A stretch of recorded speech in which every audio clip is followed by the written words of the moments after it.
we are one of the highest exporters of coffee, I think, in Africa. Yeah, true. Yeah, but there are certain things that we don't know about it. But thank you for it's another beautiful day, another beautiful afternoon, or another beautiful night, depending on where you're watching us around the world. This is House of Talent Television, and this is the coffee break that happens for you and by us. You can catch us on our social media handles at House of Talent Television Uganda. That's on our Twitter handle, on our Facebook, on YouTube, or you could always go to our website, houseoftalent.ug.com, and you can catch all other shows, not only the coffee break. Welcome again to the coffee break. Like I said, my name is Emmanuel, and the coffee messiah, Amon Mukisa, is not here with us today. I think he's out somewhere trying to convert other people to the coffee gospel, but we will have him in next time. But in the studio with me today, I have a man who has spent the last year getting involved with the coffee business. He's a new barista, but he's also an engineer. We want to get more into his life and understand how he balances the two. Ladies and gentlemen, welcome with me, Andrew Walakira. Andrew, you're very welcome to the show. Thank you so much. It's good to have you here. Thank you for honoring our invitation. I know these days life is busy. People are out there trying to make that Kampala money, but thank you for taking your time and being here with us. So we just wanted to get into the show and find out who is Andrew. You know, just take us back to, you know, growing up and where did you study, what did you study, and how you ended up here today. Yeah, thank you so much. Basically, Andrew Walakila. I did my primary school at Good Times Kawara. Yeah, that's where I finished my PLE, that is P7, primary 7. Then I moved to Caltech Academy. It's a brother's instruction. So I did there 6 years. I was there from senior 1 up to senior 4 still. Then I went back for my senior 6. So after that, I went for my diploma in electrical engineering at Determined Business Technical School. Then when I graduated, I got a job.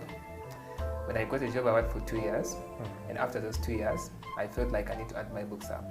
So currently, I'm pursuing my bachelor's degree at Chambago University. Yeah, so that's where I am. So within the last year, that is 2020, I got an accident. When I got that accident, I was in hospital for 5 months. Then out of those after the 5 months, I decided to venture into something new. So there is a gentleman I met, actually a friend. So this man was talking about barista stuff. So I was like, barista stuff, what is barista? So he told me they do coffee. So when someone talks about barista, the first thing that goes to your mind, coffee. But when I went to Google it out, I got to know that there are different spellings and there are different people, different professions. So I fell in love with this after I decided to pursue it. So I met a guy who really loved it so much. So he introduced me to the guy, to a guy who made me where I am today. That is, he took me to Brew Plus Coffee Lab. That's where I learned most of the few things. And I ended up becoming a barista starting last year. Up to now, I'm still doing it. Then I juggle my 2 things. I do my engineering sector, and then I do the coffee business too.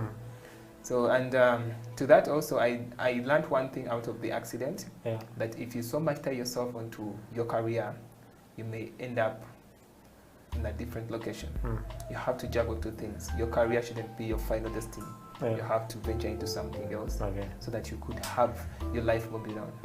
Because I asked myself questions. I was like, no, what if this accident took my leg? So it means that it would be done for you. So after that accident, I decided to be like, okay, let me venture into some other thing. Whereby if I'm not here, I'm there. And miraculously, sometimes the things that we jump into, sometimes maybe it's a good calling. It's maybe your purpose. How do you get to know that? Because I went to Brew Plus Coffee Lab. They trained me for 2 weeks, and in 2 weeks I was already there. They started taking me for functions, introduced me to different coffee labs like Enduro Coffee, like so many places. So I believe that's how my life has been. It's full of ups and downs, but at least I'm grateful for I still have life, and I'm still pushing on. Well, that's an interesting story, and you just mentioned Enduro. Every time someone says Enduro, we think about the coffee messiah, Amon Mukisa. I don't know if you have met him. Maybe I have. Maybe you will meet him. He's what we call the coffee messiah. He's trying to convert more people to get into coffee. But let's just take you back into your life. You said you went to Caltech Academy for 6 years. Yes, you were there 4 years, then 2 years. Yeah. And after that, you went and did a diploma in electrical engineering. Most people actually, after S6, would be craving to go to campus. You know, Makerere, UCU, Chambogo, and all these things. Why didn't you at that time go to a university? Why did you branch off and go and do a diploma instead? Okay, I decided, actually, it's a very good question. Yeah. Now, after my senior 6, I expected to get a government sponsorship. And when results came out, I got 13 points. That is out of 20. There are 2 papers that took me off the hook. So I was like, I was not so sure what's next. Because I had so much hope in that government sponsorship. And currently at home, money was not that much. So I had, all my hopes were in that. So I was stressed that to a point that even universities closed, it ended this thing of recruiting. Their intakes. Yeah, their intakes ended. And by the time I was out of my stress, I'd lost it all. So the only option, I actually thought that I was not going to go for campus. So there's a friend of mine. I went to their place. Then I found this flyer on the table. So it had Data Mine Technical Business School. So Data Mine Technical Business School, I looked at it, I looked through the courses, because I did PCM. So I saw a diploma in electrical engineering. I thought, when I looked at the amount, I was like, I can afford this. So I took it home. I told my big brother, I think I can do this if you can support me. So he's like, okay, as long as you want it, let me support you. So I went there. When I went there with my friend, actually we were 2, so we went there to inquire. Their intake process was still going on, so they gave me a spot. They told me you can start. So that's how it started, the diploma thing. So I decided I did a diploma. So during the due course, I met a gentleman who was at Makerere by then. It was like he took a nice step. First going for a diploma, because most people come here for bachelor's degree and they fail because electrical is kind of broad, because there is a lot of mathematics in it. So it was like it took like that's a big step ahead. So after the diploma, I jumped into work. Like I got a spot. I applied with my testimonial at a certain company. So that company I had even forgotten. So after my last paper, we were there waiting for the graduation thing. So they gave me a call. We said your testimonial, you're good. You can come for the interview. So my diploma landed me somewhere. I got that experience. Interesting. So out of doing the diploma from Data Mine, you've gotten a job. You talked about this job being you were very busy at the time and very taxing, but we don't know what kind of job you were doing. So could you just run us through exactly what you were doing after you got out of school? So when I got this job, it's a solar company. It's called Solar now. So we design backup systems and we also install solar lightings just in case you need one. So this kind of job, you move to, let me say we're a client. So you have your hotel, you have your hospital, you have anything as long as it's a home or you just need solar. So solar, it's another private source of energy. So you call us in, I come, I see your place, I design a solar system. After I design it, I go purchase the equipment, then I install for you. So basically, it also involves a lot of electrical works because in case your house is not wired, there is not any electrical wiring in it. We do it also, putting safety first. Then after, we give you a backup system that will help you during the dark hours. But sometimes it can be also the source of energy. If you don't have grid, I also design a system that can take you throughout your entire day, because you can do it 2 ways. I can give you solar panels. Now, solar panels, these are the solar collectors that collect radiations from the sun. Actually, solar energy, it's the energy from the sun. It is free. You can never consume it all. It's always there. That's true. So the only thing that you need it's energy storage. That is a battery. So we design it so well that it will push you throughout the entire hours. Yeah. So that's the kind of work I used to do. Design solar system, design backups, come, install. Yeah. And the work used to be hectic because I would move up countries. You go Karamoja, you go this place, you go this place, you go this place, you go this place. So you even grow old before your older ages. Yeah, so basically you're well traveled. You've traveled to most parts of Uganda. Yeah. Yeah, that's an interesting job. So during that time, you say that you had an accident, unfortunately, but also from your perspective, it was something that brought a breakthrough in your life. Okay. Yeah. So what was going through your mind after that accident? Because most times when people get accidents at work, okay, there's that depression and that stress that comes with it, and some people actually don't go back to do the same job. They always change. So what was going through your mind after that accident? Because I believe it was one of those crazy accidents where you're on top of a roof somewhere. I was on a motor. You on a motorbike? Actually, I was from work. So you're from work heading back home and you got that accident. Home, so what was going through your mind, after that accident? Actually, for the first 2 months, I couldn't walk because I was stranded. So they took me to IHK. This IHK doctor told me you have to be down for 3 months. It was a blackout.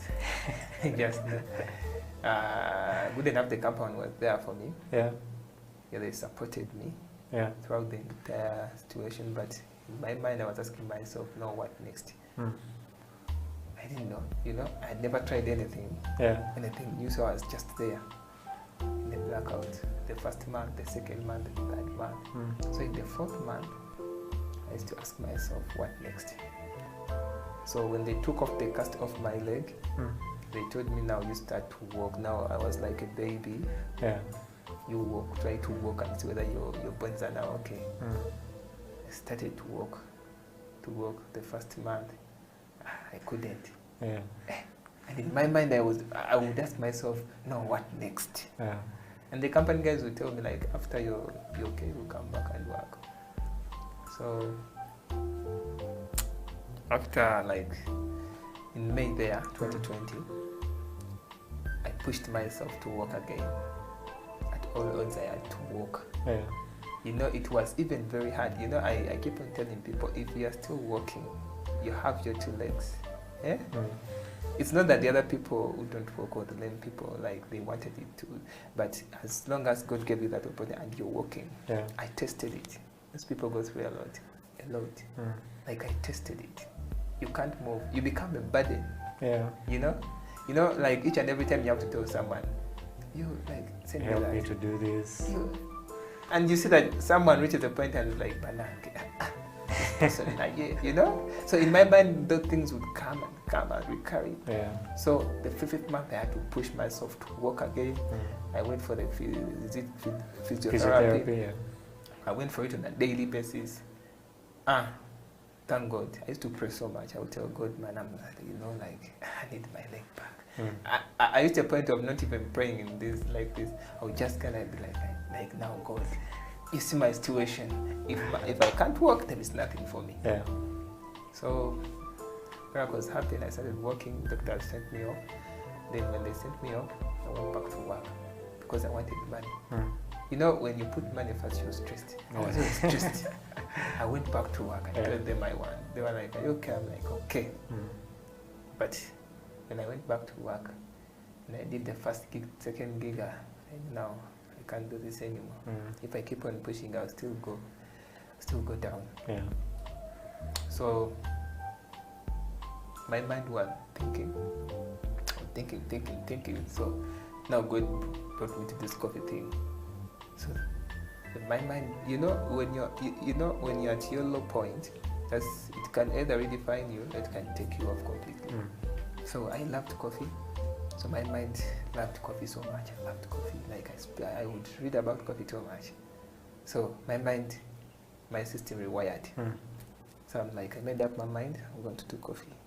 In the meantime, so after that, I went back. I made up my mind. I have to quit this job. Whether I have money or not, I have to quit. And you because ended up in coffee. If I continue doing it, I'll still go back in the same position. So I quit. Well, let's just hold on the story from there. We'll get back into it.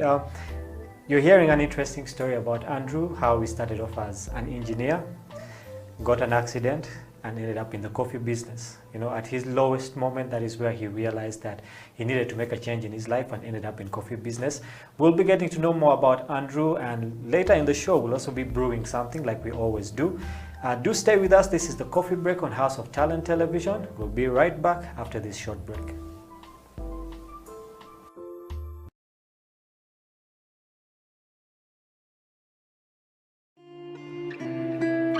Young people at the moment are struggling to understand the older generation because times have changed. Technology has come in. They've moved on. Yes. We're the ones sitting back and wondering, what is my child on to? TikTok has surpassed WhatsApp. The other one I call, I never call it Facebook, it's Bookface. Why are you on Bookface? Dad, it's Facebook. Yes.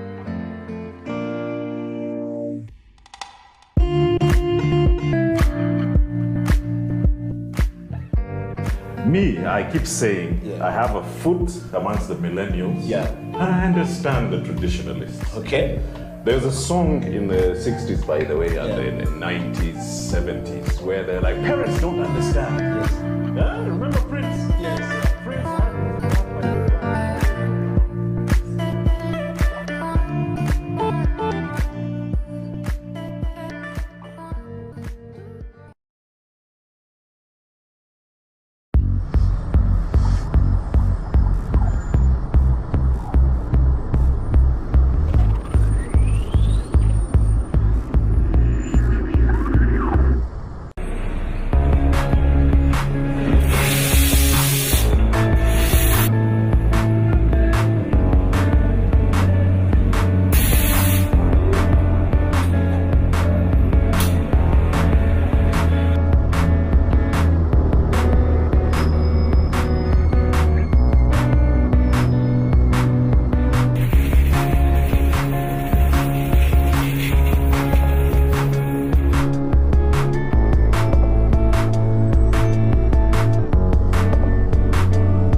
Wait, yeah. Welcome back to the Coffee Break on House of Talent Television. My name is Emmanuel. With me in the studio is Andrew Walakia, who has been telling us about his coffee story and about the different experiences that landed him into the coffee business. Remember, you can catch us on House of Talent Television, Uganda.com. That's on our website, or you can go over to our YouTube and our Facebook, our Twitter handles, and you can always get these shows live as we broadcast it to you. Andrew, welcome back to the show. Thank you so much. Before we went, you were telling us how you got an accident and that led you into a time of different thought. You were at a low point in your life, trying to walk again, then going back to work, doing 2 gigs, and then realizing, okay, you know what, I think I need to change my life, okay? And earlier in the show, you told us about a friend of yours who's called Bonnie, who introduced you to the coffee business. So I want to pick up our main topic from there.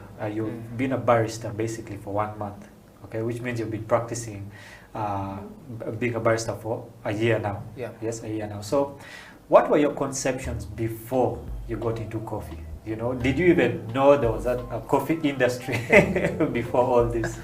I know. Thank you. Now, at first, I didn't even think that, you know, they do coffee, like, as we are going to go deep into it. Never thought it exists in Uganda. Yeah. I knew this usual kawa, so you just go, you buy kawa from the shop, you put it in the hot water. That is it. So I meet Bonnie, he's telling me with coffee, you do this and this and this and this. And I'm like, what? And he tells me with coffee, they process it after processing, they roast it after roasting, they take it, they grind it, they do this cappuccino, they speak in cappuccinos, lattes. And I'm like, I've never heard of it. So it's like, go and Google it. I went and Googled. I saw things were different. So the curiosity, I started craving for it too bad. So I would call him on a daily basis and I'm like, you know what, teach me coffee. I want to do the things. So it's like, now do you see the difference? I'm like, yeah, it is not the kawa, I know. Now this is different. So it's like, okay, I'll give you some time. So one time he called me, tell me now, in Uganda here, we do it also. I'm like, no, but I saw why it's on YouTube and everyone was like, we do it also. So he took me to what they call an espresso machine. He's like, have you ever seen this? I'm like, I've never seen it. Now this one also brews coffee. So he put the shot of espresso. Kati in our local language, someone would say kakawa, kakenyo. So it's like, now you taste it. I'm like, yeah, there's a difference. And it's like, now I'm going to teach you the difference between this local kawa and this one. So that's how I started to love coffee. Yeah, that interest. Yeah, the interest of coffee. The uniqueness they add onto it from the garden then to where we sit right now. Like it took me all through that process, how it is done, the different types of coffee that is consumed. Actually, for me, I used to know that coffee is the same. Just like when you're growing up, you know that rice is the same rice. This is one type of rice. So now they introduced me to different types of coffee, how they taste, the uniqueness in each and every type. So I'm like, walai, everyone has to at least discover something before he dies, you know? So that's how I got to learn into coffee. Interesting. Yeah, I think also the first experience I had with coffee, you know, it was like white people, you know, you actually never see an African trying to prepare coffee. Like you said, the only thing we had was kawa. That one, you buy a chikumi, then you put in hot water and you're done. So my first experience, I saw coffee and, you know, these guys were very refined people, you know, taking coffee in small cups, speaking good English. The neatness. I was like, man, what is this? Why is this so different from tea? Because tea is just like usual tea. I think for them, they go an extra mile, even when it comes to tea. You know what they call African tea, you know, African coffee. The way they prepare it, you know, you like it blows your mind and you're like, no. It's really different. This is so different. I need to learn how to do it. Yeah, that's interesting. So now you got the curiosity, you've got the interest. You know, you've learned that there are very many types of, you know, coffee. There are very many ways of, you know, producing, you know, different types of coffee. You decided to get into a coffee school, okay? And we just want to know, how many coffee schools are there in Uganda, okay? And did Bonnie tell you this is the only one that you need to go to, or there were other options that you had? And what was your experience like in the first week? Because most people get there and they're like, you know what, I don't think this is for me, and they quit. So what was your experience like in the first week of coffee? Now when Bonnie got me, he took me to a certain place. So he took me there for 1 week. So in that 1 week, I was like, no, I need much more. So he told me I have a friend, he's called Isaac. Isaac has a laboratory. Actually, they call it a laboratory because they do cupping from there. Cupping is where you taste, like they taste coffee and everything. So he brought me, he was like, I'll take you to Isaac. He brought me to Isaac. Now, just like, you know, we grew up knowing that the only toothpaste we know, it's Delident, you know? So when he took me to Isaac, I knew this is the only coffee shop, like the coffee school in Uganda, period. So I was contented. Yeah. That contentment that I had, like I was contented. Now I'm in the right place because I saw this Chemex V60, this espresso machine, this, like everything was there. So I was contented. And when someone would call me and ask me, where are you? I'm at the best coffee school in Uganda, period. So the first week taught me coffee, how farmers deal with it, how they process it, and how it gets to our cups. It was an interesting story. And I loved it so much, to an extent that by the time we are into the brewing process, whereby you're now drinking coffee, I now definitely know where everything comes from. You get that so appreciation. The experience was like really God has so much to teach. Like we have so much to learn. Because one thing that you have to know that God gave us our brains. And in our brains, He installed default programs. Eating, sleeping, what? And He left the rest of the memory for us to use. So if you limit yourself to your career, you don't get learned a few things. True. So if I had limited myself to the other side, I wouldn't have learned about coffee. And coffee blows your mind that because coffee, I never knew that. I used to ask myself, like, why do whites take coffee? You know, they take coffee because it has caffeine in it. And what caffeine does, you know, when I learned about coffee, like the experience was amazing because coffee has caffeine in it. And the caffeine it has in it, when you take a lot of coffee, there's this chemical that our body releases when you feel like you're lazy. Then the brain is like, okay, it needs to sleep. So you don't just sleep automatically and you fall off. The brain releases a chemical called adenosine. So it's the chemical that almost bleaches out all the adrenaline in your body so that you feel lazy and you sleep. So when you take coffee, a cup of coffee, that's why for them the first thing they do in the morning is to take a cup of coffee. When you take a cup of coffee, caffeine goes into the body. When it goes into the body, it releases the adenosine in your body and it increases adrenaline. You know, those rush moments that you have when you're so scared and you're thinking of what to do, that is too much adrenaline in your body and it is at work. So when you take coffee and you're from bed or you're feeling less during the day, that coffee helps to increase an adrenaline. When adrenaline increases, adenosine has to go off and you're always alert. So I learned all that through the experience of coffee, through their school. They teach you why you should actually learn coffee more. So I'm like, okay, coffee does this, okay, this is how they process it. You know, when they're processing coffee, let's go on a bit of this processing bit of it. When they're processing coffee, we know this local thing from the garden. They take away tundubali, they pour, they dry it, wait. After machine. But there are some other good ways. This coffee that you enjoy, they don't use that method. Actually, me, I used to think it's the same method. They have the semi-washed. They get that coffee from their cherries, red cherries, from the coffee plant. They bring it, they put in a drum, they sink them. So it's a process called flotation. After they sink them, there are those cherries that float on top. Now that means that those ones are useless. They take them off, then they bring up those ones, they put them into the pulping machine, they move that the coating, the sheet, they remove it, then they remove it, they ferment it for some days. Then after they bring it out, they dry it. After they dry it, they oil it. After oiling, they roast it.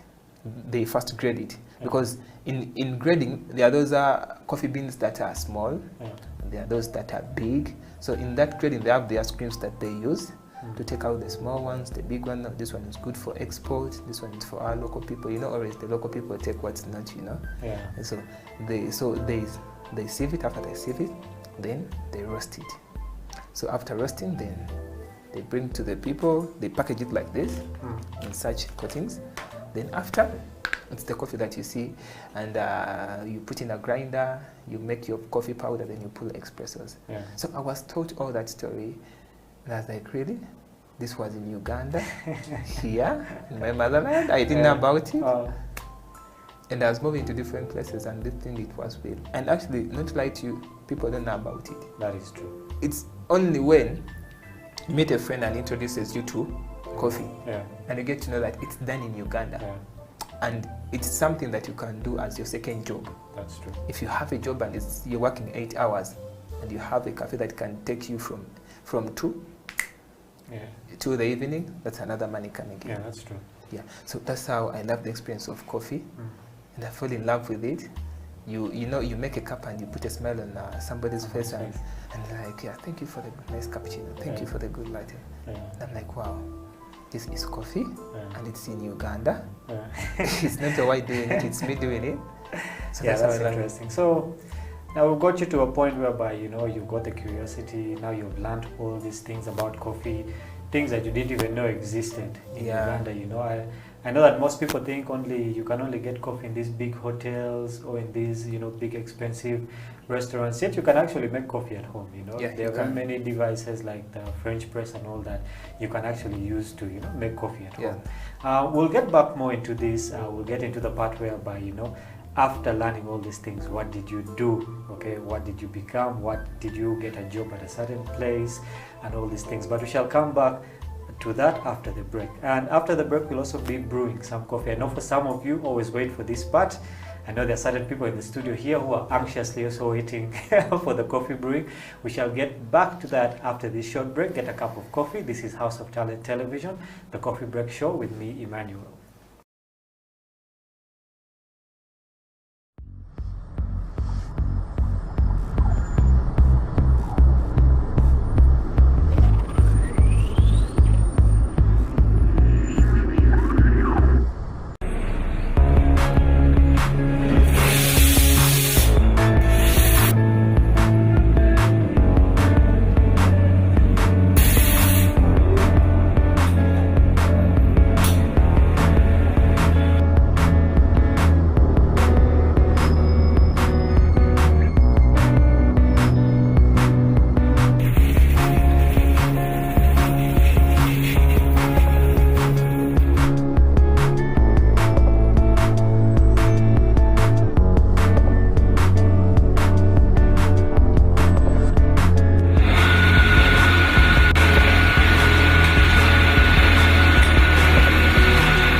People at the moment are struggling to understand the older generation because times have changed. Technology has come in. They have moved on. Yes. We're the ones sitting back and wondering, what is my child on to? TikTok has surpassed WhatsApp. The other one I call, I never call it Facebook, it's Bookface. Why are you on Bookface? Dad, it's Facebook. Yes.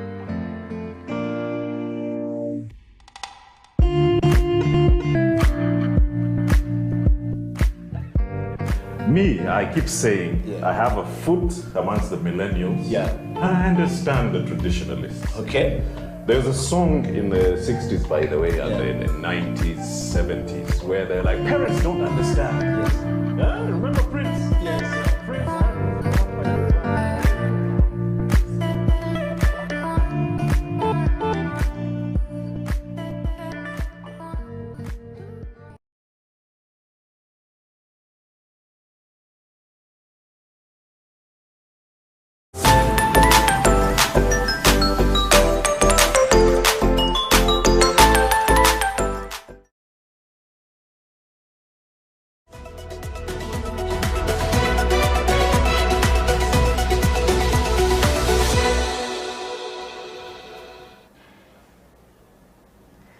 Welcome back to the Coffee Break on House of Talent Television. My name is Emmanuel, and with me in the studio is Andrew, who has been telling us about his story, where he started as an electrical engineer and ended up in the coffee business, finding out things that he didn't even know existed in Uganda, our motherland, yet we are one of the highest exporters of coffee, I think, in Africa. Yeah, true. Yeah, but there are certain things that we don't know about it. But thank you for sharing with us your experience. I think that the people out there who also just know Kawa coffee are getting to know that there's actually more. Yeah, getting to know that there's actually more that the coffee industry has to offer.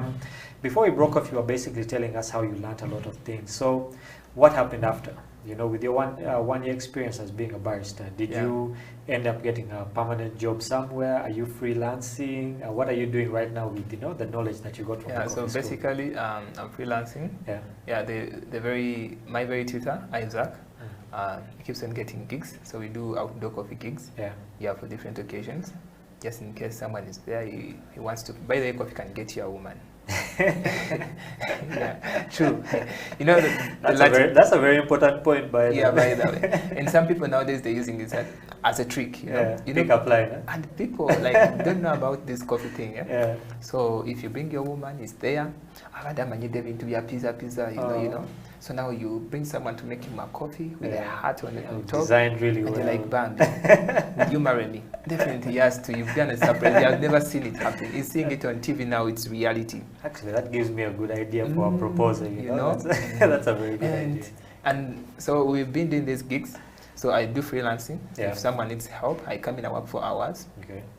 You pay me my hours. After that, I move. Yeah. So I'm building my two businesses. I do my engineering work, as I'm doing the coffee work. But mostly during weekends is when we are too busy. Okay. When people are proposing, people are having these meetings, when people are having this. Yeah. And there are those people who also want to make their wives happy. Yeah. So he brings you and you make coffee. You give your wife a cake. You make a hat, you give.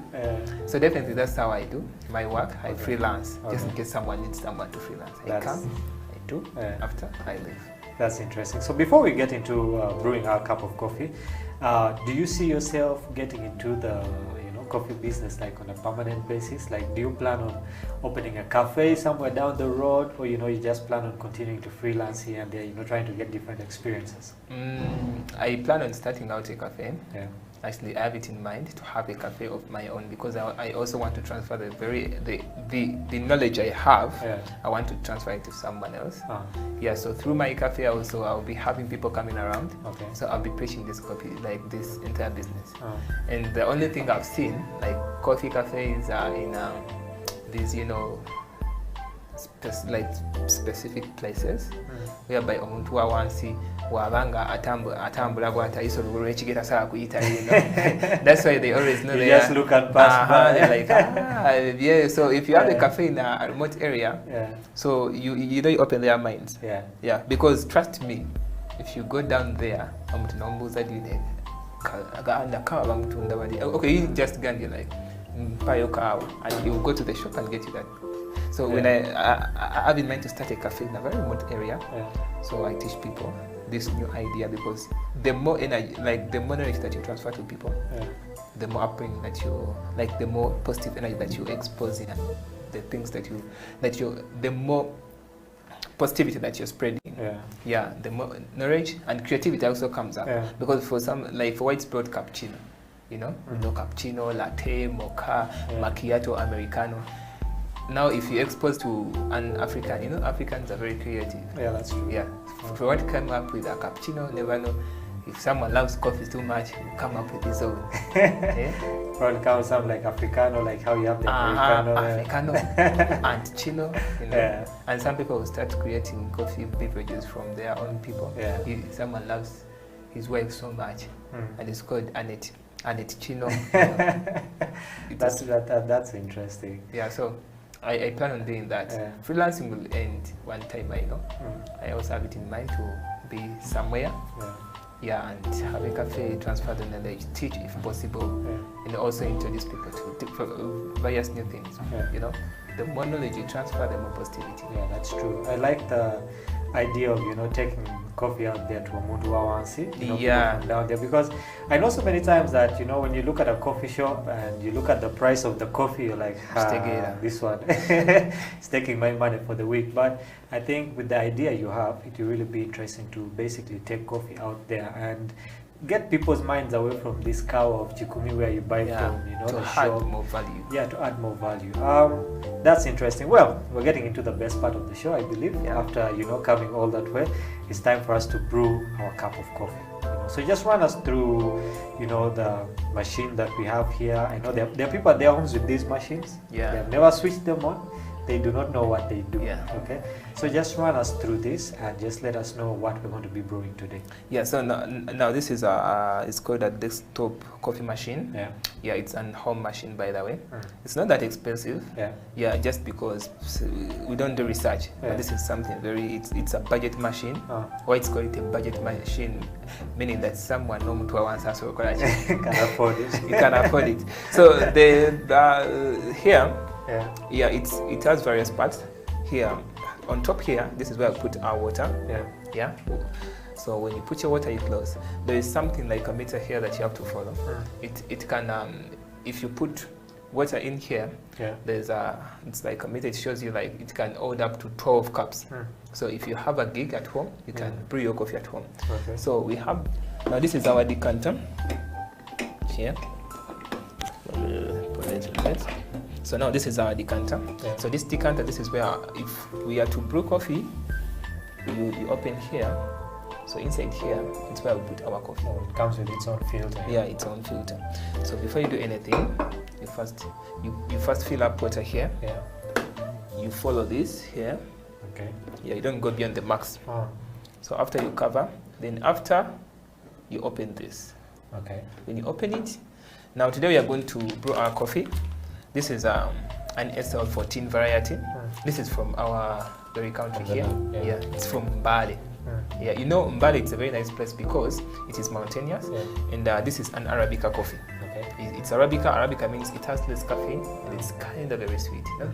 The sweetness, but it's sweet in terms of coffee language. It is sweet because we have Robusta coffee and Arabica coffee. Now this one, it's Arabica coffee, and why it's loved it so much, it has less caffeine. Its percentage is not that high, and it's not very rough on the tongue. It's a bit smooth. It's smooth, yeah. Yeah, it has nice flavors. Flavor, it means that it's chocolatey, white, all that. So today we are going to brew this. We're going to brew this coffee of ours. So it has that aroma in it there. You see? Yeah, that's a very good aroma. So this is what we're going to brew today. It's from Mbale. Yeah. By the way, people, if you're out there, go to the supermarkets and get yourself this coffee. It's there. And also from the Brew Plus, we always have it. So this, you have to have your spoon like this. It's not very, actually, it's very simple to use. Now this. So there's always a measuring that Yeah. you need to put into consideration. How many cups of water, you know, to the ratio of how many spoons of coffee are we putting in. Yeah. So now this thing has almost like 12 cups. Yeah. So and this spoon of mine, it's more of like a cup spoon. Or how should I put it? It has a limit of 10 grams. So not to make it very, very strong. For 12 cups, you can use like 4 spoons of this. Yeah? Full. They should be full. All right. So I've taken our first one.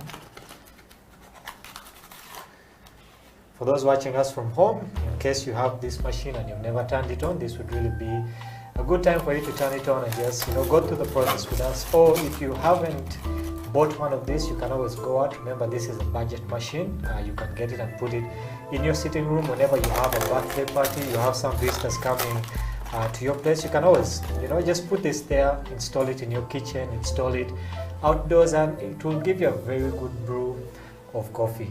Continue with us as we continue the process to get this cup of coffee with Andrew. Yes. So we're putting our water, we're putting our coffee. Our coffee.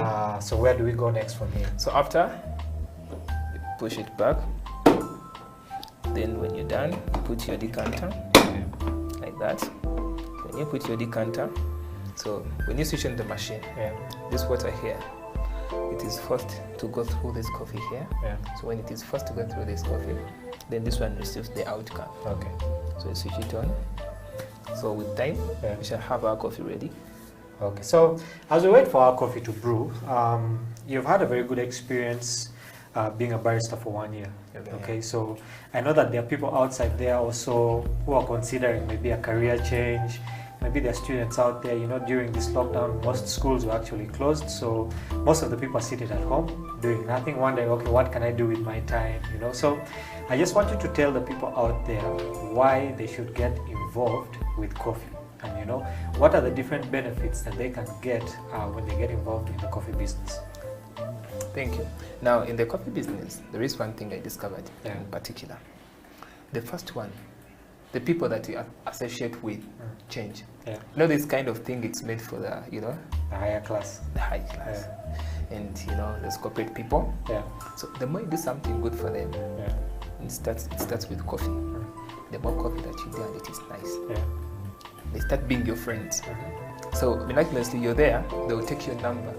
It's like, hi, Barista Andrew, let me have your number. Make good coffee. So one time you're there and you're seated, he gives you a call. I have a gig for you, come over here. And some of them, they have different people.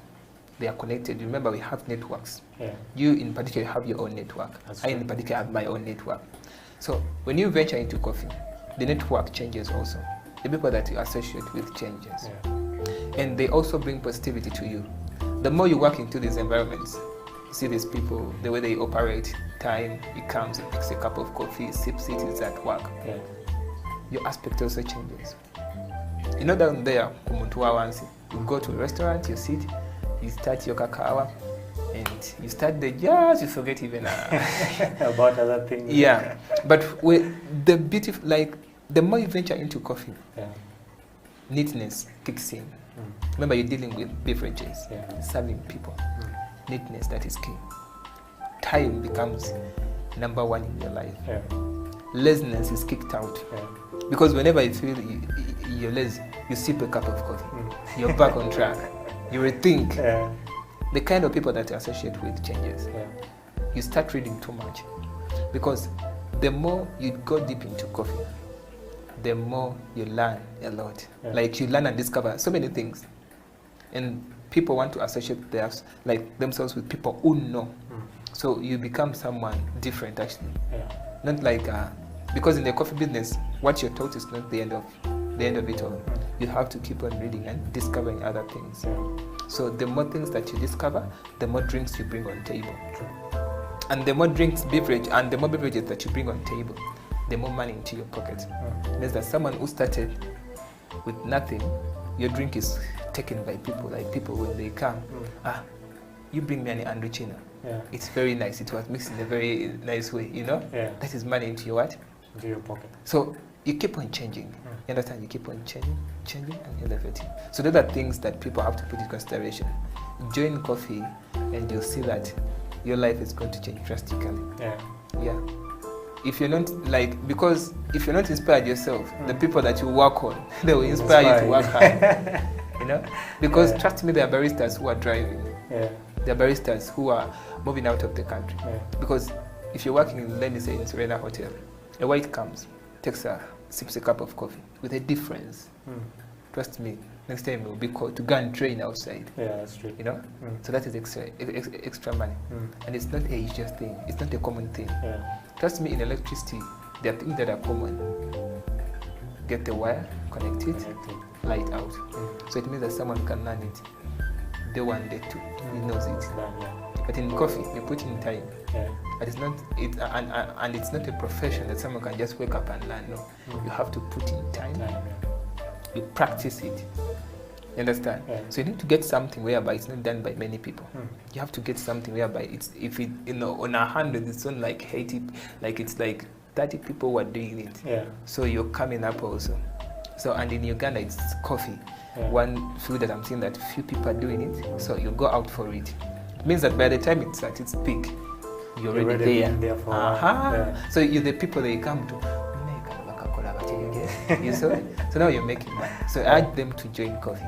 To go Facebook. They can try Brew Plus at all their social media platforms. That is Twitter, Facebook, Instagram. Instagram. I like the way you as our coffee continues to brew, I like the way you put it in a very different perspective. When you talk to many people, they'll tell you, you should get into the coffee business because you're going to get that money, you're going to get a side gig. They never really put into perspective the kind of change that it brings to your life as a person. You know, you talked about, first of all, you know, getting to meet different kinds of people, which means that your lifestyle will change. It will not be the same lifestyle that you came with before you entered the coffee business. You'll become a very neat person because now you have to serve people, which in turn will also build your interpersonal relationship. It will build your communication skills, you know, which you can not only use in coffee but also use in your daily life, you know. And I think at the end of the day, money comes as a bonus. Yeah, it's a bonus. bonus. You know, earlier we were talking about, you were telling me about how, you know, in the African culture we are taught that, you know, after school, get into a job and get money, you know, without ever adding value to yourself, without ever, you know, getting all these things that you learn as an individual. So I like that perspective that you've brought out, you know. So if you're out there, if you know, you're waiting for school to open, or you're just considering a career change, you want to do something new, consider learning about the coffee business. And it's not only being a barista, you know, you can become a coffee roaster. Yeah, by you the know, way. you can get involved in actually growing the coffee Actually, itself. it's a chain. Yeah, it's a chain. Oh. There is a farmer, there are those who do the processing point, yeah, there are those who roast the coffee. yeah, Because in coffee you have different things. yeah, And in these different things, yeah. okay. I think our cup of coffee should be ready. Yeah. Yeah, So it's a chain. yeah, So you decide who you want to be. Because the final person is the consumer. yeah, But before the consumer, there is a barista yeah, who does the brewing bit of it all. yeah, So you can decide where to fall. There are those who are good at roasting coffee yeah. and is not good at being a barista. It is true. Mm. Just like here in studio, there are those who are good at production, Yeah. but is not good at sitting before the camera to speak. That is true. You see, yeah? Yeah, So it's a chain. yeah, So once they start teaching you, your mind will push you there. yeah. Yeah, like it's a godly thing. Mm. It will push you there, like you can do this. Yeah. And there are those who are just talented. You can roast, They can- you can be a barista. Basically fall Yeah. everywhere, yeah? Uh-huh. Yeah. Yeah. Yeah. So you just come and decide where to fall. Yeah, yeah. So for you who's out there, you can basically get involved in any part of the process. You don't only have to be the final consumer. Why not take an extra step and actually go backward into the process and see what a barista does, what a roaster does, what people at the farms are doing growing coffee. It will be an exciting thing for you. And we've reached the part of the show where basically our coffee is ready. Yeah. And I think we can partake of it. But as we even partake of the coffee, I know that when you enter a coffee shop, okay, when you see the menu, there's like different kinds of coffee. You never know, okay, what's an espresso, what's an Americano, what's a cappuccino, you know. So I just wanted to run us through maybe the top 5 coffee beverages, you know, according to you as a barista, that you as a barista would recommend to the people out there. Yeah. So now I would recommend an espresso. Okay. Okay. It's something. Okay. An espresso. It's made by an espresso machine. Oh, It's a very big machine. yeah, Now here you get your beans. You grind them. You make a powder out of those beans. yeah, Then after you put under that coffee, that espresso machine. So it's always a strong shot. yeah. It has a less caffeine in it. Mm. Those what they call high performance people, Yeah. they take it so much because early in the morning they take that espresso Oh, just to boost up their mind, like to be alert, to be Yeah. active. Then the other one is the cappuccino, and it's why they take it here in Uganda. Yeah, it's cappuccino because it's a balanced beverage. yeah, It's coffee, which is an espresso. yeah, Then you have milk, Yeah. and it has high foam, like it has a large amount of foam yeah, on it, because the milk that we use in those, we steam it. Yeah. We make a froth out of that milk. So it's a cappuccino. It's very nice. Mm. People love it so much. For some people who understand it, they even use a spoon to eat the froth. Yeah. Then there is what we call a cafe mocha. Cafe mocha, we add chocolate in it, Mm. like 2 spoons of chocolate powder. Yeah. Then an espresso and plus milk, and then a froth. Then there's what we call a latte. Latte, it has a lot of milk in it. Oh, Yeah, basically for it, it's made with a lot of milk, with less coffee. then less foam. And basically an Americano too. An Americano is a dilute of, it's like diluting an espresso. Oh, Because for it we get a third of hot water, Then after we add on an espresso. Okay. So basically those are the 4. Those are the top 4 Yeah. for you. Yeah, the other ones, they are not so much common here. Yeah. So even if you tell it to someone, like an affogato, someone will not understand Will it. not understand that is Yeah, not true. but those ones Yeah. are basically people when they walk into a cafe, they're like, I need a cappuccino, like that. Well, next time you walk into a cafe, don't be so scared to to get what is there on the menu. At least now I've told you the top 4 that you can actually get. Well, Andrew, thank you very much. We're getting towards the end of the show. I want to thank you for basically coming on the show and running us through your pleasure. experience and just encouraging the people out there, encouraging them to get into the coffee business and the different benefits that they can get from it. But before we go, okay, I think it's time for us to partake of our cup of coffee. I always like testing. Every barista that comes here always has a different spin on the way they make their coffee. Okay. So I believe that this one also has an Andrew Chino somewhere, which we're going to test. And dramatic. But Yeah. now basically our coffee is done here. Yeah. So it's already prepared. So as you're pouring your cup of coffee, how this can take the one consistency I've seen with most of the baristas that have come here is that you just don't pour coffee like you're pouring tea. It has to be a swirling motion. It's because we are used to this it's called a pitcher. But the more you do it like that also, yeah, it gives some bit of a texture in the coffee. Okay, we treasure coffee now. Not like then you just But you just pour everything. No, there's no treasure. The more uniqueness you add onto it, the more goodness that you add to your cup of coffee. And it also looks very professional, when you by do the something like that. Well, Andrew, as we take a cup of coffee, let us toast to the coffee break. For you who's out there, thank you for watching the coffee break. It has been me, Emmanuel, in the studio with Andrew, who has run us through his story, and he has been telling us why you should actually get involved in the coffee business. For any more information on Andrew, or for where you can go, for Brew Plus, where you can go to study about coffee, let us know. You can always send us a message. We will get that information down to you. Till next time, this has been the Coffee Break on House of Talent Television with me, Emmanuel. Have a blessed day, a blessed night, or a blessed afternoon, wherever you are in the world.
People at the moment are struggling to understand the older generation because times have changed. Technology has come in. They've moved on. Yes.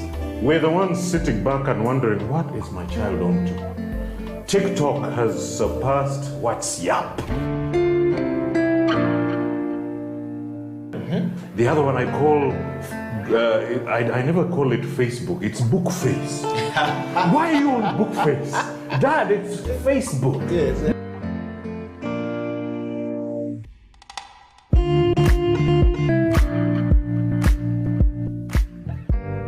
Me, I keep saying, I have a foot amongst the millennials. Yeah. And I understand the traditionalists. Okay.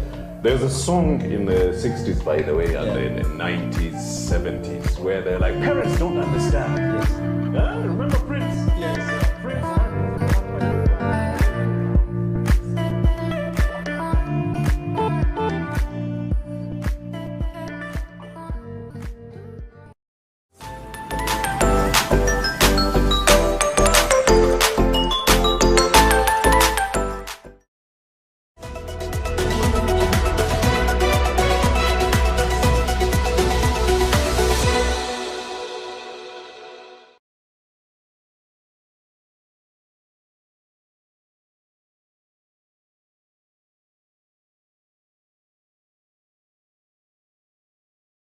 has a bit of complication, but it's intriguing. Yes. It's designed that way. Yes, yes, okay? yes. It may be a maze, Yes. but there is order to what appears to be disorder. So that is Pastor Semper. That's Pastor Semper. Yes. And that's actually the work of God, Yeah. a complex. Yes. When God does things, He does them fearfully and wonderfully. They're amazing Yes. when you look at them. So people like you said, they want to put a dot where there should be a comma. Yes. And they want to keep you only in one place. People like to say, Pastor, why are you now entering into politics? Why are you now commenting on it? Pastor, now for example, yesterday some fellow on Twitter was complaining, I forget his name, he complained about a woman who tweeted that she's got 6 dildos, electronic dildos, okay? And she was saying, these are, can you imagine, I can have these and I have no threat of STDs. So now one of my followers complained and said, you know, man, how can we even compete with these things that never run out of energy? And now there was a growing falling out of people saying, man, we are really being taken down, these things.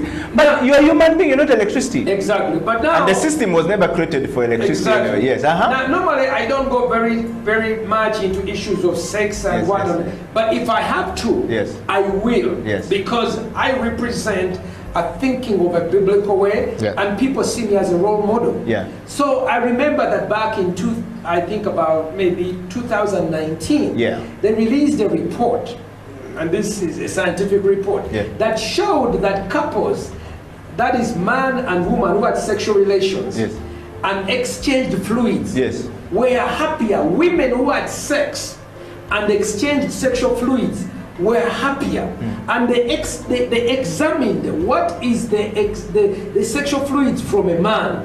What are the chemical components? They broke them down.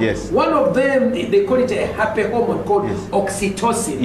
Now oxytocin is a happy hormone. When a woman receives oxytocin, she gets happy. It's only released during sex with a man or when she's breastfeeding a baby. Those are 2 times. And it makes her happy. Why do women, why do they bond with their baby, love them so much?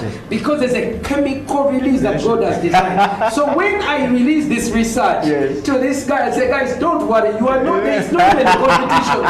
Those women there, they may use those gadgets, but they are still miserable still. Long after they have run out of batteries, because they can never have what God put into you. Guys were happy. Because you see, when God gives you a mission to bring happiness to you, between you and your wife, He equips you with the capacity to make her happy, which cannot be found in a dildo or in a machine. And by the way, I sometimes like to point this out to those who are practicing same-sex relations. You can't have that. You can't have that. No. Lesbians, homosexuals, they do not have that. It never comes, that chemistry. Number 2, even in those who are doing these feminists who are doing masturbation, whatever, you can't get those hormones. So I sometimes say the reason why some feminists are continuously miserable because they have never sampled the happy hormone. Can No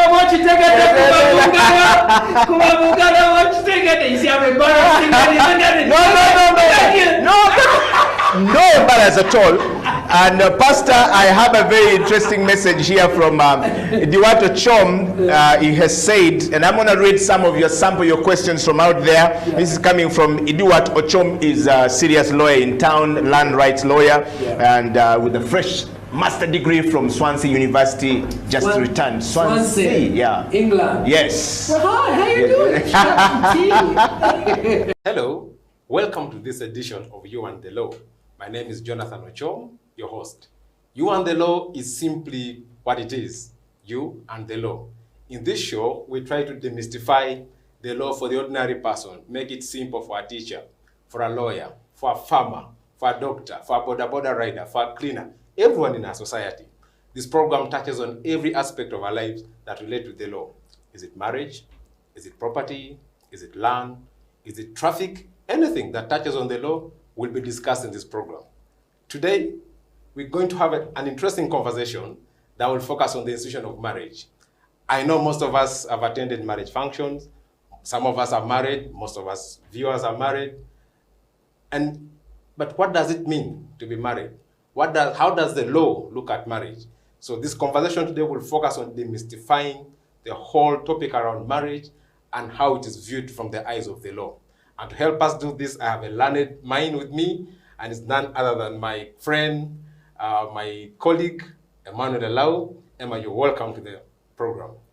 Thank you so much. Hello, viewers. Thank you for having me on the show. In House of Talent, when you fist bump, you spread the love. So you do this, then you spread the love. Yeah, so Emma, how have you been? Well, I've been great. Yeah, we're coming in from 42 days of a lockdown. How has it been on your end? It's been quite difficult. You know, you wake up in the morning, you sit around the compound, you look at the time. You know, you lose sense of the calendar because you fail to understand which is a Monday and which is a Sunday. You're even lucky that you have a compound. Some people live in one-bedroom houses and Yes. have nothing to look except their, iron sheets. Yeah, sure. And really, you're, our first guest really on this program. And why do you think it's, sort of important for people to just know about the law? Because I know you've been teaching law and practicing law for all these years, yeah. Yes. Well, thank you. You know, when it comes to the law, we basically live the law, you know, on a day-to-day basis, you know. Whether it is in your bedroom, there is a law that governs it. If you're married, for example, even if you're single, there could be something touching on the law because you might be in your bedroom with an underage girl or you might be with another person's wife, you know. All the things are the law, you know. When you jump on a border, there is law. When you're driving, we're talking about traffic, you know. If you go to a restaurant, you must ensure that you have the money because you're consuming someone's energy and investment. You know, so you must be able to pay for that. So we interact with the law at all times. It's part of our everyday life. Yes.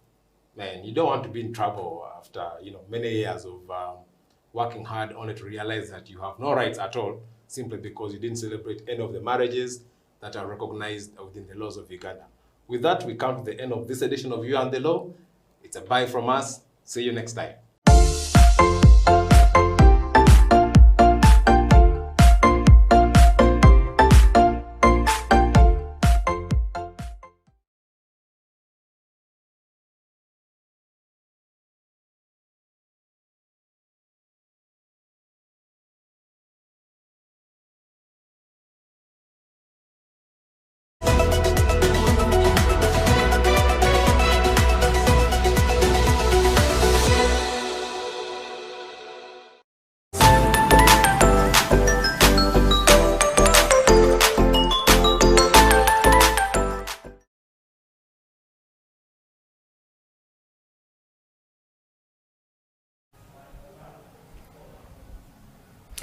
It's a beautiful day in Kampala, Uganda, and this is House of Talent Television. My name is Atengi Manuel, and this is the Coffee Break Show, the show where we talk about everything that involves coffee, from the tree to the cup, like the baristas like to say it. And again, you can catch us on our social media handles at House of Talent Television Uganda. That's on our Facebook, on our Twitter. And you can also catch us on our website, houseoftalentug.com. Let us know what's happening on your part of the world. Is it daytime? Is it nighttime? Do you have your cup of coffee ready? Do you have your pen and paper ready? Because today, we have two gentlemen in the house. Before, we have had guys who are baristas, guys who are very accomplished, people with brands, you know, but today we want to get to know from these guys who are students at Brew Plus what it takes to be a barista, basically from the beginning. So if you're out there wondering that you want to become a barista, you want to become a student of coffee, where do you start? How do you start? These guys are in the house to let you know how that's happening. Gentlemen, you're very welcome to the show. Thank you so much. It's very good to have you guys at our House of Talent. Okay. Thank you for honoring our request to come here. To start off the show, okay, we want to know who you guys are, all right? I know part of who you guys are, but you know, there's someone out there seeing you guys for the first time wondering, okay, who are these good-looking guys, you know? There must be some girls there wondering, who are these good-looking guys seated there, you know? So I just want you guys to introduce yourselves. We'll start off with you, Simon. Who are you and what do you do? Thank you very much, Emma. My name is Simon Oibi. Yeah. I'm a barista to be. I think I joined barista school earlier this year. Yeah. I didn't know about coffee, and a friend of mine introduced me to a barista school here in Kamoja. Yeah. And then that's how I came to join the coffee field. Yeah. It's amazing because I was doing something else very different from coffee. I didn't know about coffee completely. Yeah. I used to see coffee in the garden, Yeah. and I was wondering what coffee was exactly. So a friend of mine said, I've been so much pressurizing because I wanted to go out there to look for, you know, some money, like any inquisitive man can be. Then he said, no, if you want to go, then I have something else that you can do. Yeah. Maybe if you want to go to the Middle East, so you can earn something a little bit more. Because if you just go as like, so many people go to the Middle East being as carriers and maybe cleaners and so on, and they just kept paying maybe a little bit of just a little money. But he said to me, no, you come, you go and learn barista, and then maybe you go and you're paid a little bit more. So that's how I came to join a barista school. Yeah, and up to now we are still learning. I'm still planning on how to, you know, but it's a little bit amazing journey so far. I find it interesting. I find it very interesting. Coffee is a very interesting field, although people so much don't know about coffee. So a lot of people actually don't know about coffee, and it's interesting to hear your journey. Most of the guys I've had on the show actually ended up somewhere in the Middle East, you know, somewhere in Dubai, somewhere in Kuwait. So it seems like for Uganda, the place to go as a barista is in the Middle East. So that's where you want to make your money. And I don't know why we keep going to the Middle East and we grow coffee here. I think that those people definitely don't even grow coffee. But people in Uganda who grow coffee don't know about coffee, and they don't even take coffee. This is something I've been asking myself severally. I don't know why it is. That is why you're here. Those are some of the things we're going to discuss. You know, welcome to the show. And thank you. Emma, my namesake, please. Okay. My name is Emmanuel Kasinzi, and I'm also training to be a barista. And let me first take you behind before I joined the barista school. I was doing a diploma in culinary arts. So to make it simple, it's cooking. It's a cooking course. So in the middle of my course, I had a friend who is a chef. He said, I can introduce you to a restaurant where I'm working so that you can also be practicing as you're studying. So as I came to the restaurant, there was a shortage of waiters. So my boss told me, a nice looking guy, I think before you go to the kitchen, you can first help me out and be serving. Like for a month, when I get more waiters, you'll go to the kitchen. So I joined the waiters in the place. I start serving orders, cappuccinos, lattes. No, so I used to love the way our barista used to present his cups. For example, one day he presented some nice coffee. It was a cappuccino, very nice, presented, and I asked him, how do you make this? He said, you go to a school and study. So I used to love the passion he had. So I said one day I should learn this. So I kept on serving his orders. But I found out that most of the orders were according to the way he was feeling. You know, baristas present their cups according to the way they are feeling, according to the mood. In case he left home when he's sad, he's not happy, you will see the results in the cup. But when you see something beautiful, just know he's so happy. Yeah. So the passion he had and the love he used to put in the cup really encouraged me to join the school. Not until I got to learn about Isaac at the Pro Plus. Then I came with some of my friends, so we are now doing the course. Yeah. I like how you say that, how a barista feels is how the cup will come out. I think it's the same with cooking. You encounter school. Yes, how you feel basically is how the final product will be presented to you. Simon, you have something to say? Yeah, I was simply adding. I don't know how the feelings usually turn out our results. But even when, for example, one day I was a teacher, and then whenever a teacher comes to class, what they feel at home or what they have in feeling is what exactly they have to, they translate to the children. When somebody feels bad back home, they will definitely come to class when they are mad. True. So I think it is something related to feelings. Feelings are very important in whatever you do in life, basically. How you wake up in the morning and how you feel basically sets the tone for the day. If you wake up pissed off, that's true. Your whole day basically is going to be like that. So outside coffee, I believe you guys are passionate about other things. Emma, what are you passionate about apart from coffee and culinary school? What else do you do? We had a guy here who he said he was passionate about Arsenal, even if Arsenal is losing like a problem now. So what else are you passionate about, Emma? My passion is too weird. I'm really so passionate at let me phrase it in this way. Me, I want to be a celebrity. And I think this is my first achievement in my passion. Because I have the chance, the camera. So I'm really so happy because even if after me learning the barista things, have to take it on, on TV shows, YouTube channels. I need to be known around the world. So that's my passion. If you're out there, you want to be like Emma, you want to be a superstar, you want to be a social media influencer, House of Talent will get you there. This is where you start, and from then on, you will be a superstar. All right, Peter. What about you? What do you do outside coffee? My passion. Okay.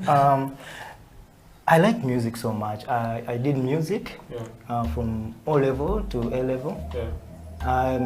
Before I was thinking that I would become maybe a producer. Then I didn't go so much. I just ended in A level, and then I dropped because I had to look for life. I just grew up like myself. So I had to go to school. I went to school in GNGSS. So GNGSS groomed me to be what I am now. So I started looking for life, and I had no money to, Then I also have to now start looking for the future, pattern, and then I started just like that, and my dream just ended up. So apparently I've been doing food. We have a restaurant in Mukono. It's called Tiana Food Spot, just along Kayunga Road. And then I like food so much. I did not go to, to the kitchen to learn how to cook, but I think I just have the passion. I taste food and I feel this is, good food. So even when I'm home, I feel like I must be the one cooking, not my wife, because I taste my food and I feel it good, So I think that's my passion. I have passion in food and music. All the time I'm always in music. My phone is always running out of battery because of music. So I think that's my passion. Well, it's good that we have a chef and someone who likes to eat. So you guys definitely should not sit one day he cooks, you eat. But it's always good to know, what we do outside coffee, because life is big. It's a whole thing. I also sit here on media, but I also play basketball. So you really can't put your life in one perspective. You have to be a whole person. And I believe that with that kind of understanding, if in future you got a customer who loves music, it would be easy for you to relate with them. If you met a chef who came, for you to serve them, it would be easy for you to connect with them. So it's always good to include, the whole of our lives into, coffee and the different things that we do. So Emma, what was the first thing you thought about coffee before you entered coffee. I remember for me, growing up, to us coffee was just kawa. You know, the one you buy from the shop at 100 shillings, and you go pour in a hot cup, and that's it. Yeah. You know, that's what I thought about coffee before. But after a while, I started learning, you know, there are baristas, you know, there are roasters, and it just opened up my mind, you know, to a lot of possibilities. So, Emma, what did you think about coffee before you joined, you know, the coffee school? It's really so funny, but before I got to know more about coffee, I used to think that coffee is for the elderly men. Because you know the way they sell coffee in the local way, there's where they tie it in their banana, are they banana leaves or what? Yeah, I don't know. Banana leaves, yes. Yeah, they tie it in that banana leaf. So they used to tell me that it's the old guys to eat the coffee, so I have to go and buy. So I didn't know anything about coffee except that. Not until I got to learn more about coffee that it's really so nice, and so it's rich of nutrients and a lot of other things. Yeah. What about you, Simon? Yeah, it's funny knowing about coffee. Like you said, I used to know coffee like, you know, a pack of 100 shillings, and then you know, put it in water. That's what I knew coffee was. Little did I know it's a broad field. It's really a very broad field that people don't know about. When a friend of mine introduced me to Brew Plus, that's when I started learning that, this is how coffee is. But why is it that we produce coffee here and just sell it when we don't take it here, we don't consume it here? So one time, when I had just started my training here, I went back to Iganga. And then I went to a hotel, a very established hotel. I will not mention its name. Then I wanted to see if I have people that know about coffee in hotels, because I knew probably big hotels serve coffee. So to my dismay is that I introduced myself as a barista, and everybody was like, "What's a barista?" So I said, a barista is a specialist that makes coffee, a person who makes coffee for people to, you know, coffee like, you know, cappuccino, different kinds of, you know, coffees, and people were like very green. I said, this is a big hotel. I expected to find here a coffee machine, and nobody knows about it. So it's, I think, incumbent of us to really transform this entire community, the entire country, to, you know, coffee, to learn about coffee, and also to, you know, give them the advantages of coffee, teach them about coffee, and then later on they maybe consume it, you know, rather than just selling it. Because there are so many jobs related to coffee. You know, as a barista, people don't know how much a barista earns. There are few baristas, very, very few, and there are so much in a want. People want baristas, and they are not there. You know, so I think that it's time that maybe the coffee, the government starts picking up coffee, maybe start serving in maybe government offices, and, you know, that's how coffee maybe would graduate to maybe even homes. Because when you start using coffee in the office, definitely you'll transfer the idea to home. And say, no, I must have coffee at home. So that's how people maybe will start using coffee. But we cannot just sell coffee and we don't take it. True. You know, Uganda is predominantly a tea country. You know, we take a lot of tea, and people really haven't, you know, gotten into the whole coffee thing. It's looked at as coffee is for, you know, the high class people, the white people who come to Uganda. Yet, you know, even a person at their homes, coffee is a basic thing. You can actually brew coffee at your home, you know, with very, like, the apparatus like the one we want to use after, you know, to brew some coffee. Let's take it back a bit. Emma, what was your first day in class like? You know, sat in class and probably Isaac is talking about, you know, all this Robusta coffee, it's like about coffee machines, you know, what was your first experience like, you know, that first day of class? You know, Isaac always tells us that what you expected and what was presented.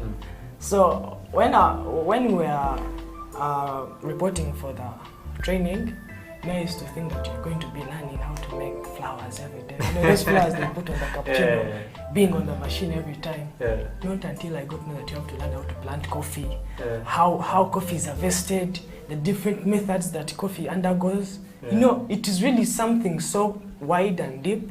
So if you can't be patient to learn, that's why some of the baristas in Uganda are just baristas to make money, but not experts, not professional baristas, not baristas that can come out of their stations to come and explain to the customers why the taste of the coffee has changed. Yeah. Why is this coffee today tasting differently? Yeah. For them, they know how, so long as you know how to put the flour on the cappuccino, you are barista. You know? But now, at least now I know that. I know more about being a barista. Yeah. Now you know it's a way bigger thing. It's not something just serving way coffee. bigger. Because anyone else can serve coffee, you know, Yeah. but there's a level of professionalism that you have to put into this. Simon Peter, I won't ask you the same question because I know you started way before him. Yeah. But in a class, basically, I believe that for your groups, you're either 5 or less, okay? And there are very many different, you know, characters in a class. Okay, everyone is different, you know, and being in a class of such people, okay, how do you work together with them to ensure that at the end of the day all of you become good baristas? Because everyone learns at a different pace, okay? You might have someone who's better at the theory part, you might have someone who's better at the machines, okay? So how are you working together with the people in your class to ensure that at the end of the day all of you are very good baristas? Okay, maybe to start with, my first day, I want to add in my first day, and when we came to class, Isaac served us coffee. Yeah. To me, I had not taken coffee that much, and when he served coffee, it was very concentrated coffee, and I tasted it and I felt bad, so I asked for sugar. I said, no, but you add some sugar because really I'm not feeling it. You know, so it's a funny taste that you get used to gradually. Yeah. So we were like 7 in a class. We had some girls, 3 girls, and then 4 boys. And we would help each other every other time. We help each other, we take notes and read, and then in the morning when we come, we discuss. And then even when we are doing the latte art, we help each other. Please, you have to steam like this, maybe with the espresso machine. You have to steam very well, and then you make the latte art. You know, you help each other. That's how we cope up to help each other. You know, at the end of the day, you become a good barista. And many times they tell us that those people in the Middle East simply want you to have the latte art. But of course, the knowledge, the coffee knowledge is very much important. And many people have gone to the Middle East to make money, and also Europe, but they have no coffee knowledge. So Coffee Brew Plus has really given us the opportunity to learn about the coffee and also get more about coffee. All right. Before we get into a break, Emmanuel, you said you were working in a restaurant, and you know, the chef saw you as a good-looking guy, and he's like, you know what, go serve, you know, go be a waiter. Okay. How important are your looks, okay, when it comes to being a barista? You know, it might not only be the way you look, you know, facially, but the way you organize yourself, the way you dress, you know. How important is that in making a barista? Your looks and the way you dress and the way you do your things is really so important in being a barista. Yeah. Because this is a technical what? Process. Yeah. You have to be someone that is really so clean, someone that is so smart. You don't have to just go get cups anywhere and you serve. Yeah. You know, Isaac always tells us that you must first preheat your cup before presenting your coffee. Yeah. But you find out that some of the baristas, before presenting your coffee, you just go, you wash the cup, you rinse it there in water, dry up and give what? The customer. And serve some just even don't pick from the store and put. Yeah. That's why you find cases where there are cockroaches in the coffee. You know, so you have to be someone that is really so clean and organized, so that you can produce clean products. To add on, Emma, is that I happen to be also in the restaurant. But you know, usually the looks is what gives the person taking your drink or even taking your food the appetite. Yeah. You know, when you're serving a customer, first of all, they will look at how you presented yourself, how you are. So that's why you find that many restaurants would look for very cute girls to serve, because the appetite comes when you look at the person. Oh, this is a nice person, and the look of what you're serving as well. True. So you know, it's about how you present yourself. So that's very important, Emma. It's really important that his looks are, you know. Yeah, true. Well, if you just tuned in, this is the Coffee Break on House of Talent Television. In the house, I have Emmanuel and Simon Peter with me, students at Brew Plus studying to become baristas and something big in the coffee industry. My name is Ateng Emmanuel, and it's good to have you guys watching. We'll take a break right now, but we'll be right back discussing the perspectives of students in the coffee business. Stay right there. This is House of Talent Television.